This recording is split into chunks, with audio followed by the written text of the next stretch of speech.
పేరెంట్స్కి అర్థమయ్యేలా మనం చెప్పాలి అంటే మనం వాడే ప్రతి వస్తువులో కోడింగ్ అనేది మ్యాండేటరీ అయిపోయింది, ఉంటుంది కూడాను. Yes. ఎలా దీన్ని మనం చెప్పొచ్చు అంటే ఇది ఈజీ అని ఎలా ఏ విధంగా చెప్పొచ్చు అంటారు అసలు? అంటే రియల్ టైమ్ ఎగ్జాంపుల్స్ తో గనక మ్మ్. స్టూడెంట్ కి చెప్పగలిగితే ఈ ప్రతి తను ఈజీగా నేర్చుకోగలడు. సో చెప్పే కాన్సెప్ట్ ని రియల్ టైమ్ ఎగ్జాంపుల్ తో చెప్పాలి. మనకి ఇప్పుడు తను ఏం చెప్పాడంటే జావా ప్రోగ్రామింగ్ లో మనకి ఆబ్జెక్ట్స్ క్లాసెస్ ఎట్లా ఉంటాయి అనమాట. మ్మ్.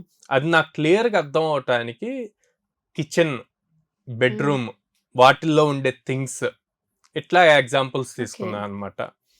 కిచెన్ అన్నది ఒక క్లాస్ అయితే దాని లోపల అందులో అక్కడ ఉండే Things. థింగ్స్ అన్ని Okay. ఆబ్జెక్ట్స్ అని చెప్పి ఇట్లాగే చెప్పా. అప్పుడు నాకు చాలా ఈజీగా అర్థమైంది.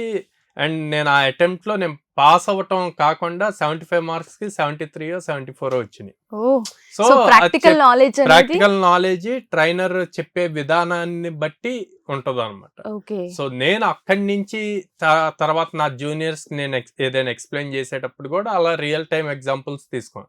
ఇప్పుడు కోడ్నాన్ లో కూడా ప్రతిదీ అలాగే అవును. ఎక్స్ప్లెయిన్ చేస్తారు అనమాట. ఎస్. అప్పుడు స్టూడెంట్ అనేవాడికి కోడింగ్ అన్న భయం ఉన్నా సరే ఇలా ఎప్పుడైతే రియల్ టైమ్ ఎగ్జాంపుల్స్ నేర్పిస్తూ చేపిస్తామో ఈజీ అవుతుంది, అర్థం చేసుకోవడానికి స్కోప్ ఎక్కువ ఉంటుంది. స్కోప్ ఎక్కువ ఉంటుంది. ఎస్.